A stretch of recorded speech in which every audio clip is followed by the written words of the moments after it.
All right, let's good. I like them too. And Foner in particular, he's a Civil War historian. That's his main field of study. And I think it's one of the best written sections of the book. Let's open in prayer. Let's do our first things first. If you'll join me, let's begin in the name of the Father, and the Son, and the Holy Spirit.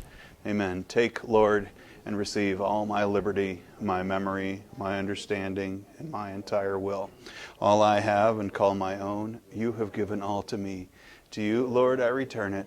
Everything is yours. Do with it what you will. Give me only your love and your grace. That is enough for me. Amen. The Father, Son, and Holy Spirit. Amen. We have 4 objectives today. By the end of class today, you should be able to do these 4 things. If by the end of class you cannot do these 4 things, then I have failed you as a teacher. I'll do my best. Please do your best. Would somebody like to read number 1, please? Thank you, Matthew. Characterize the goals and results of the Harding administration.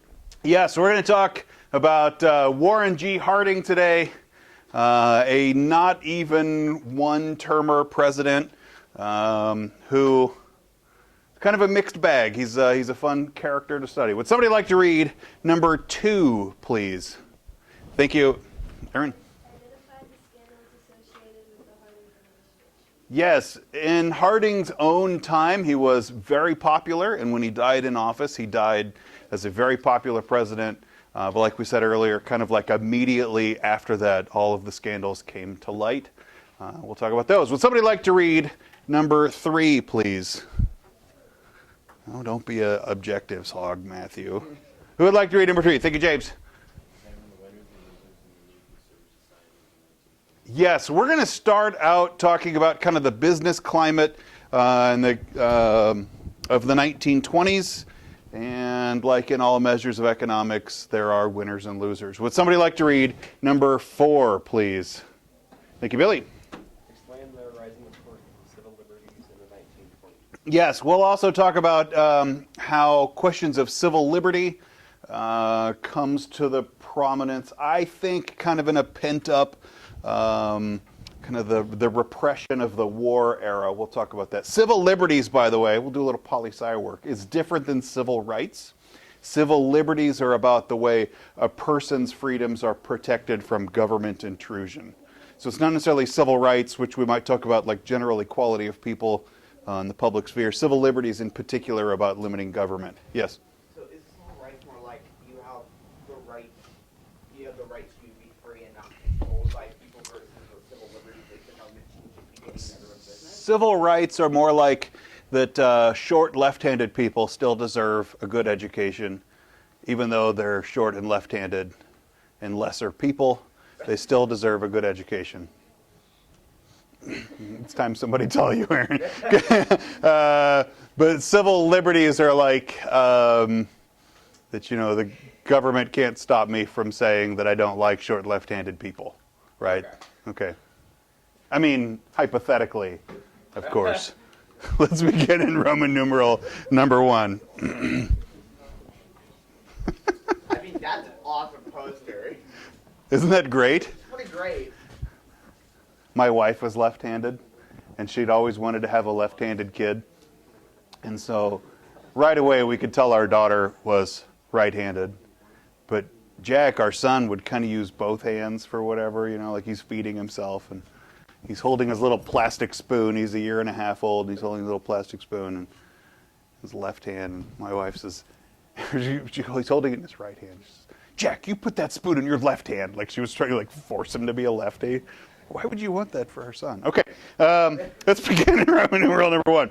The failure of progressivism as a movement. So in our last unit, we talked about progressivism as like the urban-focused social reform effort that had some notable successes, but overall, I don't think you come out of the progressive era and say, boy, America is this progressive dreamland.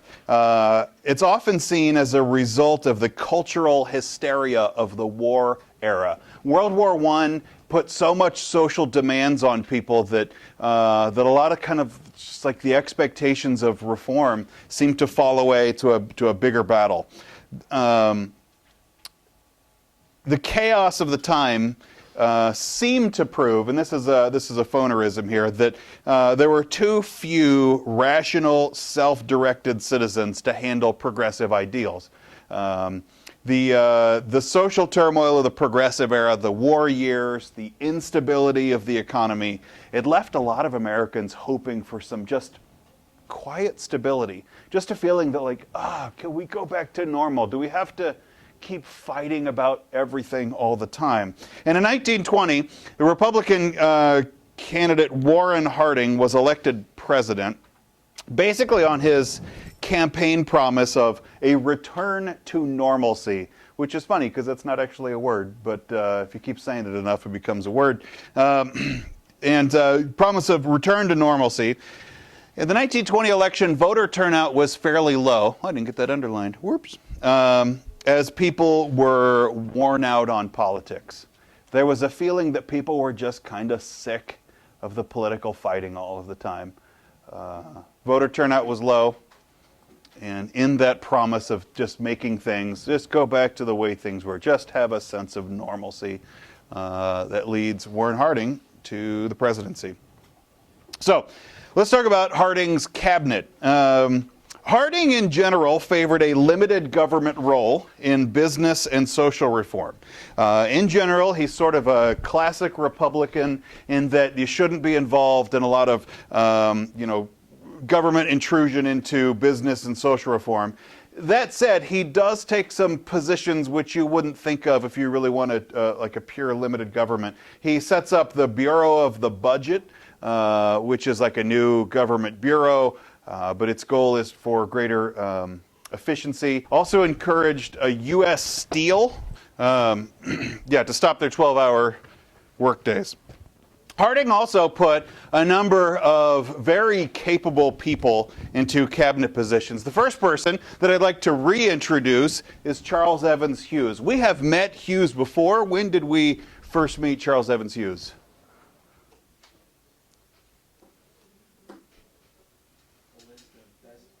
It is a majestic mustache to goatee, and I'm proud of it. But he did run for president. Let's get you a sticker. They ran for president against Wilson. That's right. He's the guy that on election night thought he had been elected president, and he goes to bed, and the reporter calls him as they kept counting votes, and they're like, "Hey, we're looking for a statement from Mr. Hughes. As the president cannot be disturbed." He says, "Well, when he wakes up, tell him he's not president." That's Charles Evans Hughes. So we met him before. He had been a Associate Justice of the Supreme Court. He was a Supreme Court Justice who stepped down to go run for president against Wilson in 1916. He didn't win that election, but was appointed Secretary of State for the Harding administration. The next person, Herbert Hoover. We have briefly met Hoover before. When did we meet Hoover? Yes. When he invented the vacuum cleaner? No, he did not invent the vacuum cleaner. When did we meet Hoover before? Yes. Doing all this charity stuff for some like flooding disaster. He raised The thing, It was World War I that he raised money. it may be flooding. I'm not familiar with that, but World War I, he led the European Relief Council, which was a charity organization which essentially kept an entire continent from starving in the years right after World War I. Was a mining engineer, was seen as a genius with a magic touch that everything he got involved with was awesome. That's Herbert Hoover, his rep in 1920. That would change. And the third person, this dead-eyed looking man on the far right, that's Andrew Mellon, whom we haven't specifically met yet. Andrew Mellon was one of the richest people on earth, an investor and banking magnate who would go on to be the Secretary of the Treasury. He's used to big numbers on spreadsheets, I guess. It's Andrew Mellon was seen, I think today we would still kind of see him as like this black magic wizard because he was able to do two things. One, that he dramatically cut overall taxes and yet reduced the size of the national debt. Today, to do both of those things would be seen as like wizardry and probably a person with a Faustian bargain, but Andrew Mellon had done it. They So. might bring back burning at the stake if that Maybe. They might let him stay in office for a while. Harding also appointed a number of scoundrels, groups that became known as his Ohio Gang, and we'll talk more about that later. Subpoint C. After World War I, the United States faced internal problems with arms control, with war debts, with the construction of war-torn countries. And to settle these problems, Harding hosted an event called the Washington Naval Conference, where he invited all of the world's most significant powers, except Russia. It was people weren't really sure how to deal with the now communist Russia, now the Soviet Union. At the Washington Naval Conference, Secretary of State Charles Evans Hughes proposed major disarmament. He said, what would happen if we just stopped building the kind of navies that could go threaten the world? It's sort of an anti-Alfred Thayer Mahan, who said that we should, have like important countries have important navies. Hughes is like, what if we rolled it back? Stop building warships for at least a decade, and that the 5 biggest naval powers actually start decommissioning their warships. The United States, Great Britain, Japan, France, and Italy all agreed to cut their fleets. With the close of the Washington Naval Conference, it felt like there was real peace on the horizon. It was almost like we didn't join the League of Nations, but we could still cooperate in a world of peace. And at the close of the Washington Naval Conference, it felt like that this was it, that we had finally stopped using war as a way of negotiating. Subpoint D. Britain and France, so during World War I, one of the reasons we got into World War I was because our trading partners, notably Britain and France, to a lesser extent Germany, but mostly Britain and France, owed us a lot of money. We'd sold them a lot of wartime goods, and it kind of became pretty important that they win the war so we could get paid back. So they were deeply in debt. And then also just like fighting World War I was expensive, so they take on a lot of loans to go do that. And Britain and France owed the United States about $10 billion in wartime loans. Now the plan was that they would start selling goods, and their national income would rise enough to go pay back the loans of the United States. So selling stuff to America, or by collecting their reparations for Germany. You'll remember that Germany had the between $33 and $55 billion reparations. That would certainly cover the tab, and that was also their plan. However, in 1922, the United States passed a law called the Fordney-McCumber Tariff, which raised taxes on U.S. imports. It raised it up to 60%. It was the highest level that we had ever had on tariffs. 60% tariffs, that's a crazy high number. And it protected U.S. businesses from foreign competition, but it also meant that Britain and France essentially lost their most important trading partner. If the United States is like, hey, pay us back by trade, and then you're like, but that trade's going to have a 60% tariff on it, then that's not really going to be trade. And Britain and France lost their biggest trading partner, and so they have to go with the next plan of enforcing the reparations on Germany. But the problem is that Germany was also wrecked. I think I've said this before. By the end of the war, Germany was so desperate. Like, they had, in all of World War I, about a third of the men in Western Europe were killed. And they were the working age men. And it was like the countries just had this economic hole that they couldn't figure out how to fill. By the end of World War I, Germany was sending in 14-year-old boys to the draft. They had high school freshmen fighting in the war, right? It's terrifying. And so like Germany can't pay these war reparations. And so Britain and France, they had lost their trading partner, and they tried to start stepping up collections from Germany, but Germany was trying to pay off their war debts by just printing Deutschmarks. In the Weimar Germany, the government in Germany was kind of a mess, sort of on purpose. I mean, the Treaty of Versailles insisted that Germany be weak and not threaten anybody, but it also was like weak and couldn't control itself. So Germany was in an economic problem. They defaulted on their loans, and France seized a section of Germany. I have a hard time saying this word. The Ruhr region, R-U-H-R, Ruhr. Sounds like I'm melting. Ruhr, the Ruhr industrial region, which was an industrial region right along the Ruhr River, of Germany, and France was like, basically, we're going to go take our payments back in land and industry if we can't get it in cash. Yes? Mr. Wahlberg, isn't it adorable that $8 billion in national debt, is, or 8 billion pounds in national debt, is the amount of national debt they had? Now it's like, for us, it's 200 whatever trillion. Well, I don't know if I'd use the word adorable, but sure. Okay, and the United States begins looking at this, you're like, oh man, here we go. France is seizing land from Germany. Are we going to go back into an international dispute? Are we going to go into World War II? There was a feeling like this is a bad deal. So the United States comes up with a plan from a banker named Charles Dawes, and what becomes known as the Dawes Plan of 1924. This is different than the Dawes Act, which was our period 6, which I think was about Native American treatment. I'm kind of getting mixed up in my head. But the Dawes Plan of 1924 loaned $2.5 billion to Germany to pay their war reparations.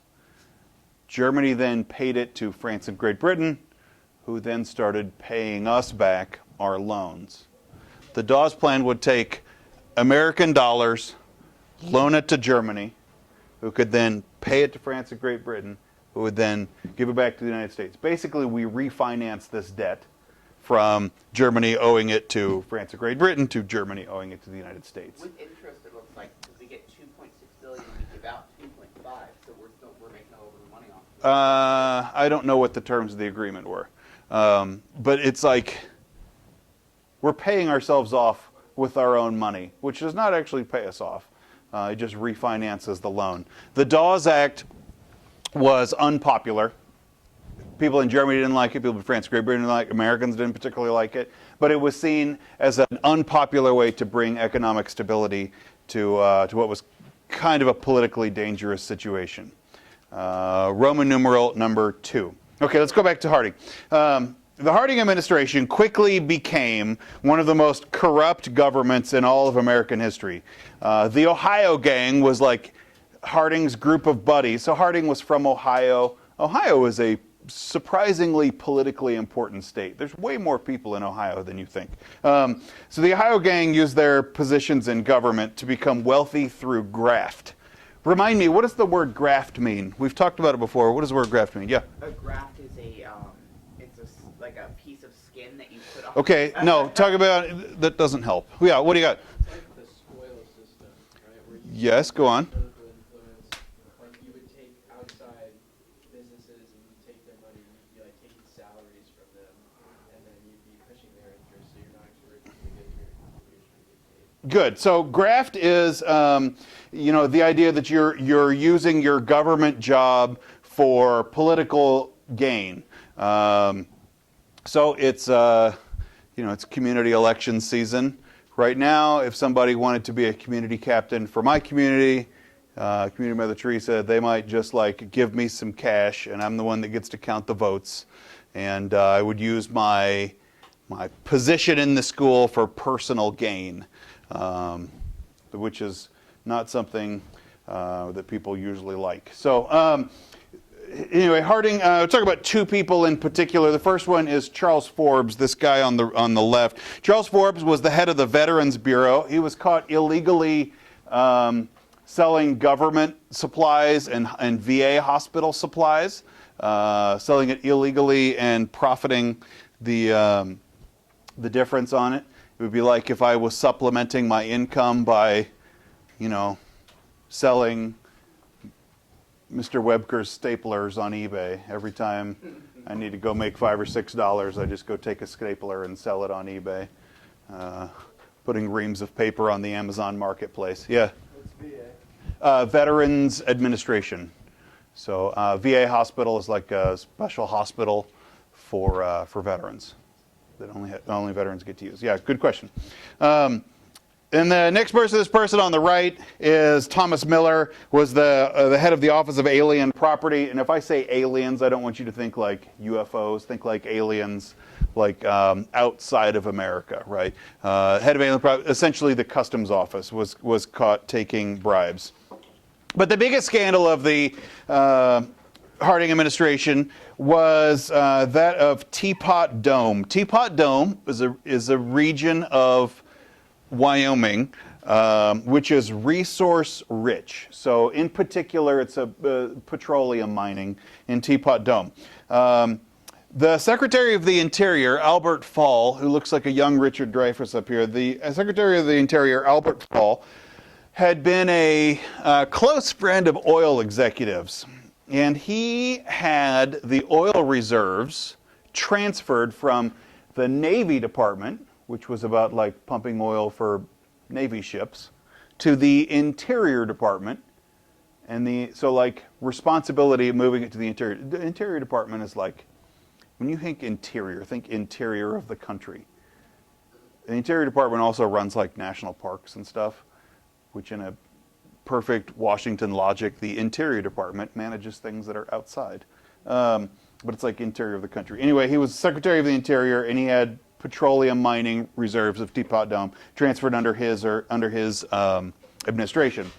There, Albert Fall began to lease the land of Teapot Dome to 2 oil companies in exchange for $400,000 in kickbacks.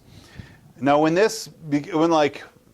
was discovered, people were like, wait a minute, so you're selling rights of government land so you can personally profit from it?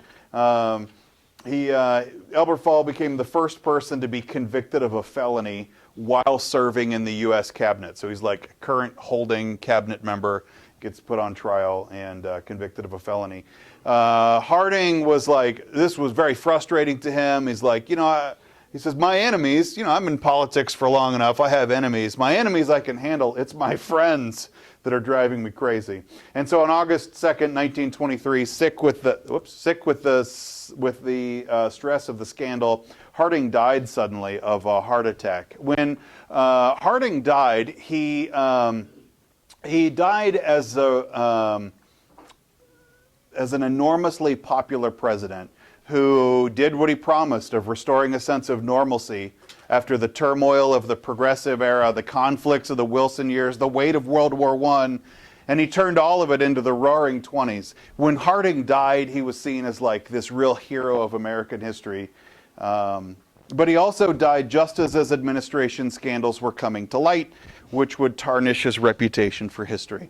He died in 1923. In 1924, it's an election year, and that year, very much pro-business, like the feeling that the business is what matters, really dominated the national agenda. In previous eras, we might have talked about social change, we might have talked about maybe even like limiting the power of business. You've got Roosevelt with the trust busters, right? But by the 1920s, like maybe trust busting is kind of bad for our economy. And so it was like a switch of how can we encourage the economy? How can we encourage a pro-business ethos? That year, the Democratic Party was sharply divided.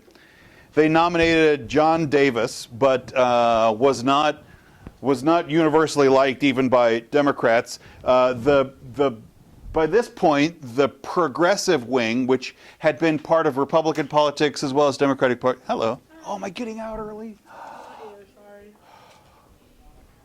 The Democratic Party splits their progressive wing, and that is Robert La Follette. We have met Robert La Follette before. When did we meet the progressive candidate in 1924, Robert La Follette? I know this one's tougher. Yeah, what do you got, Luke? Well, maybe he's like the great-grandson of the guy that helped us in the Revolutionary War. La Follette, I think. Was there? Lafayette, yeah. I think they are not of kin, although I like where you're trying. Okay, he was the former governor of Wisconsin, former U.S. senator. Go on. Primary system. You select your own candidate for the general. Right. In your party. Good. Robert La Follette was the guy that invents the primary system. starting first in Wisconsin and would be carried out nationwide. So like right now, we're in a primary season. The Democrats are trying to figure out who they're going to nominate for president. That primary system, invented by La Follette in the Progressive era, becomes the candidate of the Progressive Party to go run for office in 1924, essentially splitting the Democratic vote. And when you split a party vote, the other side wins. Calvin Coolidge. Calvin Coolidge was Harding's vice president, but didn't carry any of Harding's baggage. He was seen as like the star of Yankee honesty. You know, I mean, he's a Vermonter. He's if you know Vermonters, they mostly hang out with the squirrels in the woods, right? I mean, they're just like honest folk that are down to earth people, and he was seen as like an honest person in the wake of scandal. He won election with 54% of the popular vote and takes his pro-business ethos into the 1920s. Okay, Calvin Coolidge. President Calvin Coolidge, he favored minimal government interference in business, which allowed private businesses to really flourish in his time. He did support high tariffs. The progressives support low tariffs, and Coolidge is not a progressive by any measure of that word. Calvin Coolidge is not a progressive, but supports high tariffs on the argument that it protects American businesses. Calvin Coolidge is like the introvert's introvert. He hated being the center of attention, which is kind of funny that he's United States president, but he hated being the center of attention. His nickname was Silent Cal because he would just like spend a lot of time just sitting in the room being like, you know, your friends that you're like, whatever, she's quiet, right? Coolidge was quiet. He just wouldn't say much. Silent Cal. There was this famous line, he's at a dinner party because the president would have to be at a dinner party. And a newspaper reporter comes up to us, Mr. Coolidge, Mr. President, hey, we've got a bet in the reporters pool that I can get you to say more than 2 words. So how about can I get a statement? And Coolidge looks at him and he says, "You lose." And he like turned around and walked away. He just did not like. He was an introvert's introvert. Point too that you could say nothing in 4 different languages. That's good. I was reading a story about him just yesterday that he's the first president to throw out the opening pitch of a World Series. But he wasn't actually a baseball fan. He would go and sit in the presidential box because people wouldn't bother him, and then would like leave in the 3rd inning once he'd been seen. He's like, I'm going to go home where I can sit by myself. Calvin Coolidge. Okay.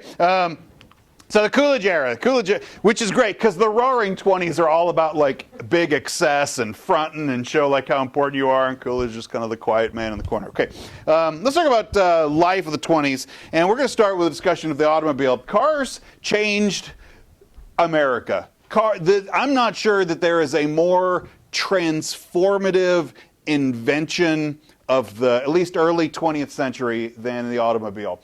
Cars gave mobility to rural families. They gave freedom to women, to young people. They gave freedom and independence far beyond the reach of a horse. It let workers live far from their jobs. It's the thing that creates the suburbs, the urban sprawl, the like wandering miles of cul-de-sacs are all only made possible because of the automobile. Cars changed our architecture. Garages and driveways needed to be added to houses. You didn't need a garage or a driveway until you had a car. Now you see, like, my in-laws just built a house about a year and a half ago, and the way that they kind of are positioned on their part of the cul-de-sac is that the whole house looks like garage. Like you drive, it's actually kind of hard to find the front door where a human being would walk into the house. Like the entire front of the house is garage. And it's like there's 3 lanes. That's a tandem garage, so it goes back I think most of the square footage of their house is garage. And cars literally change the architecture of the way we live. It changes the way that we feature the countryside, that there are now the motels, the motor hotels, that they're not like fancy resort hotels, that they're just something you can roll up to and get a cheap room. They repair shops and gasoline stations, and it invents a new industry for people.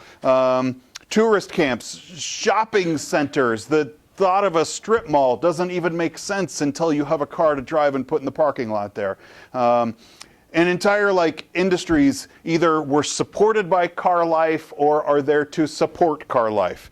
Maybe the famous was Route 66, the legendary westward route from Chicago to Los Angeles, goes right through Radiator Springs. The towns along the way, if your town was on Route 66, it became culturally and economically important. The auto industry also brought with it an entire economic base for some cities. You get cities like Detroit. Detroit was not an irrelevant city, but until it becomes an auto city, then it's like, boom, Detroit matters. What's at the time still desirable. Detroit now is the worst city in America, but at the time was still desirable. We have a field day with that ad and analyzing that ad if they're on the left. I think I saw This a one? couple of you talking about it. What is the social context of that Chevy ad on the left? What is it saying without saying it? Feminism.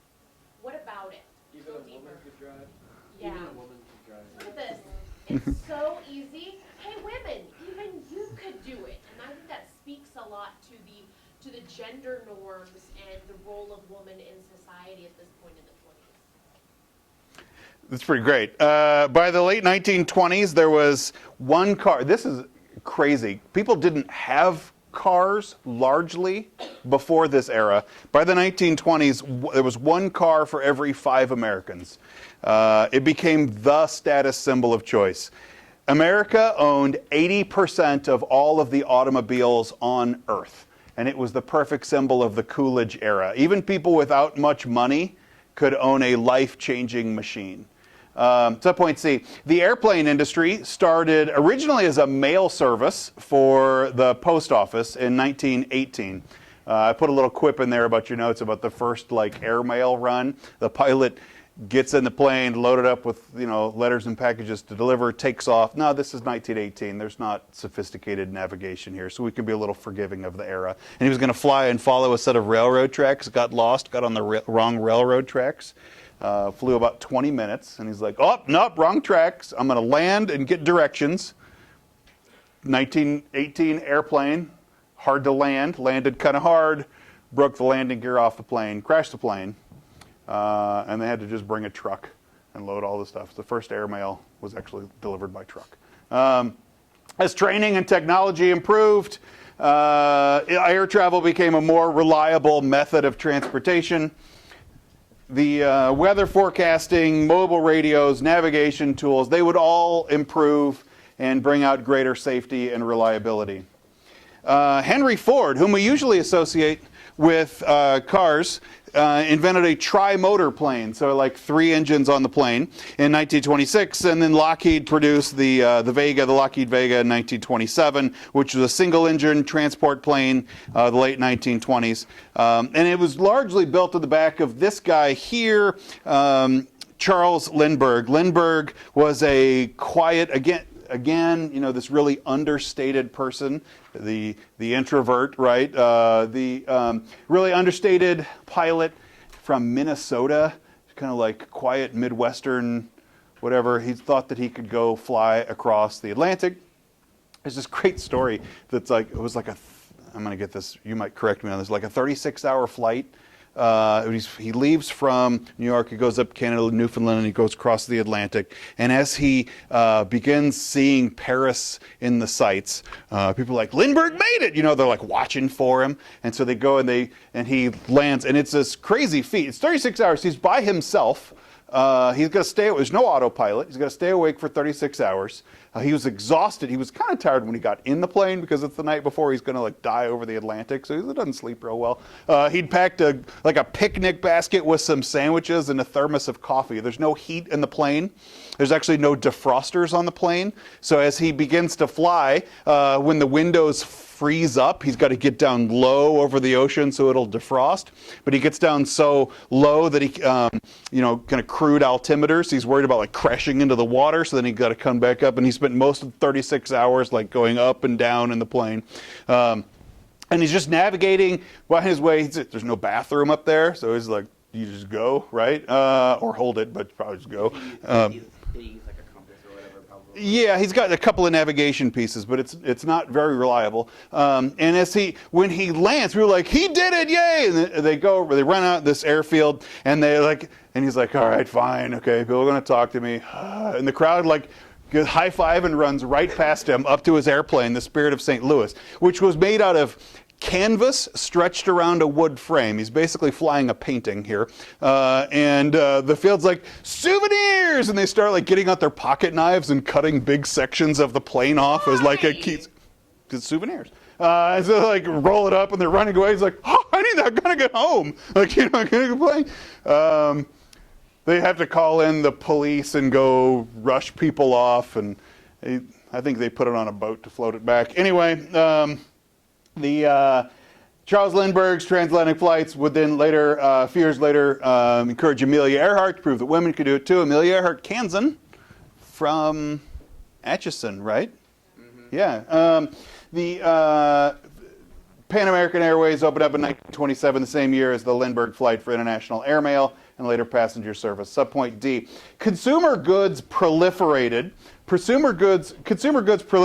marketed by salespeople and advertisers who said that, like, this is how you solve the problems in America. Like, I didn't know that I needed a Perco toaster until I saw this. It is both a coffee percolator and a toaster. You could make Kansas toast in the same machine that brews your coffee. Why doesn't this exist today? You know what? That needs to be made. I agree, 100%. It's a complete breakfast on one appliance. I should make one. Coffee is a complete breakfast. Well, That is a complete breakfast. I think that's like 3 of the food groups. But when I think about this, maybe Matthew's got a point. Maybe we could get a Keurig, right? Like have like individually wrapped pieces of toast. You stick it in the thing, brew the coffee, pop the toast out. I like where you're going with this. Hard-boiled eggs in the back. Well, that's not a Perco toaster. That's a Perco boiler toaster. Okay. Well, if you're doing Kansas toast, the sunflower seeds count as protein. That's true, that's true. Americans spent more and more of their income on leisure activities, vacations, movies, sporting events. We'll talk more about these in the future. Americans considered their standard of living to be a sacred acquisition, as if like God had given them the Roaring Twenties. War-ravaged Europeans looked over at America. If you were a French, not peasant, but kind of, in the countryside, and you're like, oh, Perco toaster. Those Americans have everything. The war-ravaged Europeans looked at American consumer goods. The fruits of increased production, though, of course, unequally distributed. And the story that's not well told, and hopefully we'll get a chance to talk more about this in a future class, the Roaring Twenties roar, but 40% of the American population still lived in poverty. It's not like the rising tide lifted all the boats. 40% of the population is a not insignificant number still living in poverty. Roman numeral number 4. The achievement of the women's right to vote in 1920, on one sense, eliminates the bond of unity, which had carried together a lot of traditional women's rights groups. The black feminists crusaded for further enforcement of the 15th Amendment in the South. A number of white feminists joined what was left of the Socialist Party to support workers' rights. But essentially, when women get the right to vote, the sort of glue of the women's movement wasn't holding anymore. They'd achieved the goal. Alice Paul, whom we met in our last unit, Alice Paul's National Women's Party proposed the Equal Rights Amendment to eliminate all legal distinctions on account of sex. Now, political equality meant legal equality, as the argument goes, and the protections afforded to women in the progressive era no longer seem to apply. In our last unit, we had talked about how you get somebody like Brandeis, who argues in was it Lochner v. Oregon, that women shouldn't be expected to work as many hours as men, as protectionism as a way of like securing women's rights.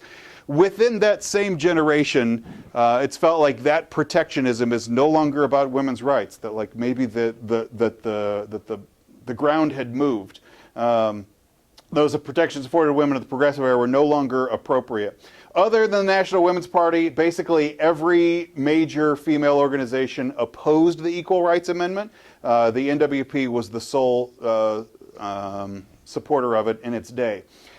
Well, The women didn't want equal rights? Well, it's complicated, but as an organization, not necessarily. I mean, like individual women, are certainly free to, but like organizationally, and hopefully we'll get into that nuance. Hang on. Female liberation resurfaced as a lifestyle in advertising and in mass entertainment. It became the iconic flapper image as the emancipated young woman who embraced new fashions and urban attitudes of the day. Magazines and newspapers were eager to capitalize on the flapper image, although it's always worth remembering the flapper image was not a universal thing. Not every woman of the 20s was flapper. In some ways, it's the idealized image that nobody really lived up to. But it was, I think we can say, a major cultural movement. Attitudes in marriage were changing. Middle-class men and women began seeing marriage as an equal partnership, although some more equal than others. Things like housework and raising children were still mostly put into women's hands.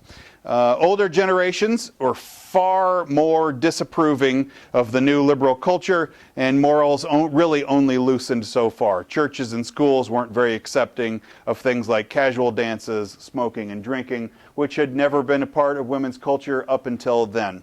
Subpoint B. The looser public morals brought resistance, as some people wanted to keep some moral boundaries in society.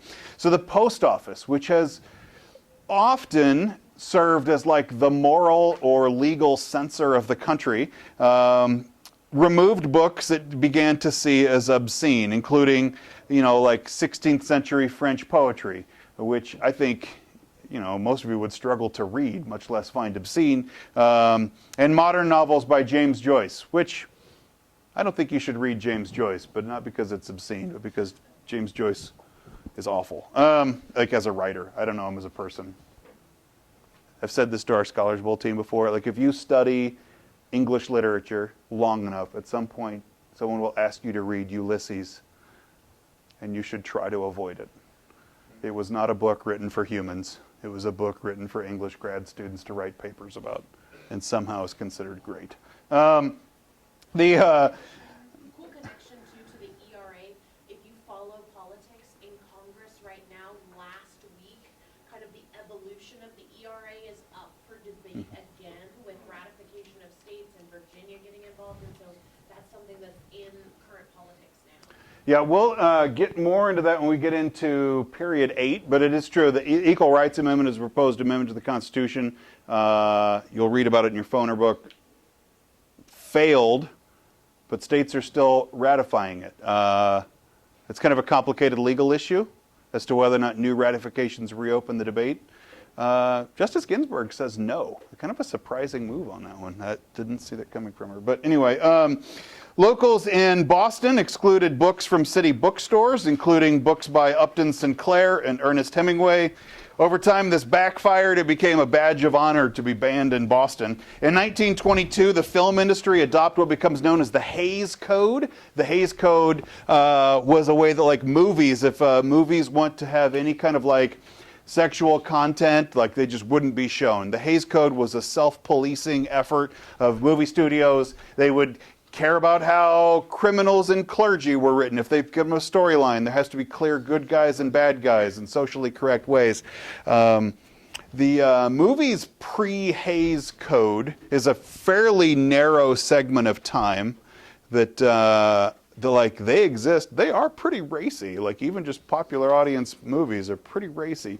But the Hays Code gets kind of a reputation as being almost like draconian in its rules. The example here is that Porky Pig is kissing his girlfriend, and this was actually prohibited by the Hays Code because it was deemed as sexual content. And I don't think any of us want to think of that as sexual content. So point B. Before we move on this one, I want to say a number of artists and writers, and we're going to spend more time on this in the future. Scandalous. Scandalous. A number of artists and writers ended up actually just leaving the country. If you're Ernest Hemingway and your books are getting banned in cities and picked out of the mail, Ernest Hemingway and a number of his writer buddies just I'm out, and they moved to Paris for a while, became expatriates. There they could go take their American dollars and live like small-time princes in the ruined economy of Paris of the 1920s. But a lot of artists were like, this is not a good time to be in America, and they began referring to, Gertrude Stein gave them the name the Lost Generation, a term to describe the directionless generation of people who came of age after World War I and looked at American society and say, this is pretty sweet, but there's no there, and left to go wander Europe. I wonder if they aren't World War I soldiers carrying some PTSD, undiagnosed and untreated, undiagnosable in its day, untreatable in its day. But trying to cope with alcoholism. We'll talk more about, that's a sad topic, but it's worth talking about, and we'll do it in 2 days. Subpoint C.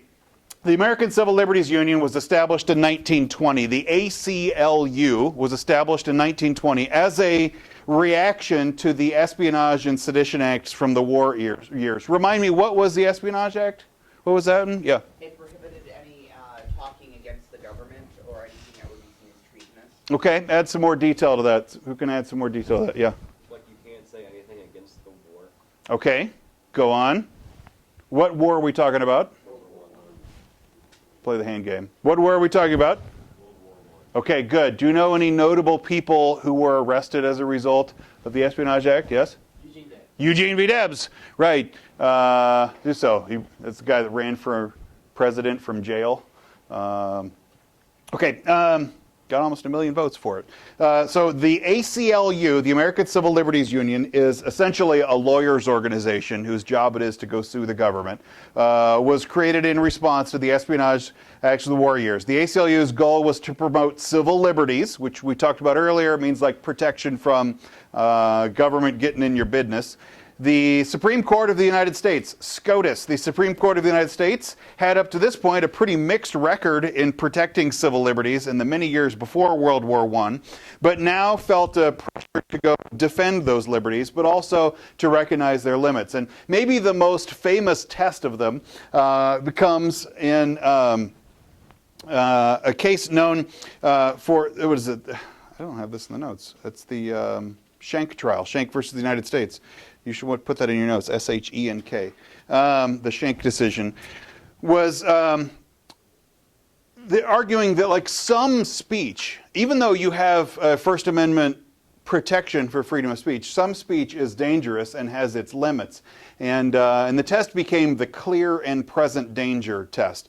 And Supreme Court Justice Oliver Wendell Holmes explained that, for instance, the First Amendment does not, this is kind of the classic test of it, does not prevent a person from falsely yelling about a fire and causing a panic. The phrase that you'll hear on this is yelling fire in a crowded theater, as if everybody's there to go see a movie and and your dumb friend who's sitting next to you is like, ha ha ha, I have a great idea. This is going to be funny. And he starts yelling out, oh no, my chair is on fire. Everybody, we're all going to die. Run for your lives. And causing a panic and running out. And 3 people actually get trampled in the melee, but there actually wasn't a fire. Your friend was just being a jackass, right? That is not constitutionally protected speech. That presents a clear and present danger.